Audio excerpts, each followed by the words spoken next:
A sense of helplessness overcame Ukrainians in America as the war had pulled half a world away, with little chance their loved ones in Ukraine would find refuge in the U.S. anytime soon.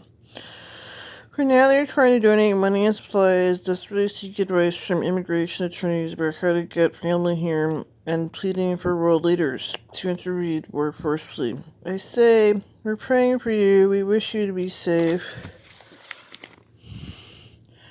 Mayor-elect Pastor St. Vladimir Ukrainian Catholic Church in Scranton, Pennsylvania.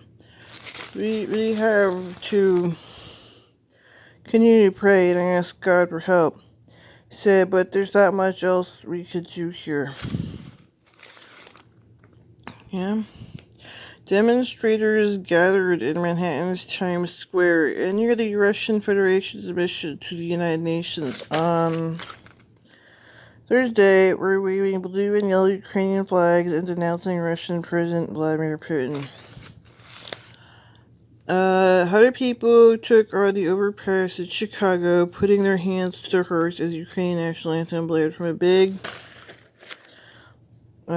speaker. The worst part is we cannot help them anymore. We would send money, but everything is closed. To the Chicago president, Christina Klim, who had been in the I don't know. Okay, so Ukrainians, they have an artist here, Jeremiah. So Jeremiah was here being an artist. Jeremiah was a bullfrog, He said he's Ukrainian, raised his Ukrainian parents. Came here from 1950s. He said the Ford car was a big innovation. His family said he died. He said the car was a big innovation from 100 years ago. Jeremiah was a bullfrog. He said the car was a really big deal. Poor folk would walk. Rich people had a horse and buggy 100 years ago, and then the car was supposed to help because they didn't like all this horse shit. See, they used to have horse and buggy.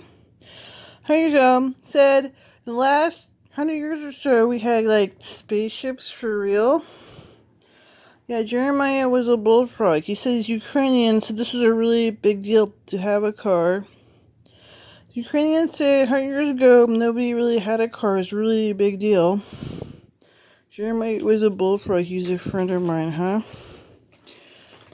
And what's happened was, they really were up here with Ukrainians and Polish, all kinds of people asking for their help in the middle of the country. Dandy would have people who want their voice to be heard.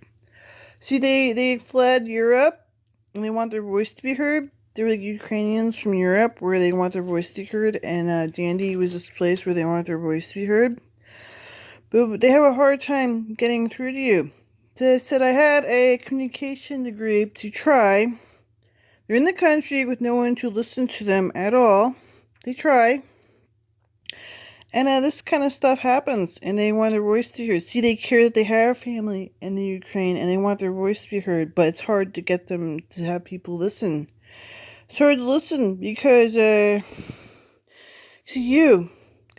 it's hard for them to have anyone listen to them.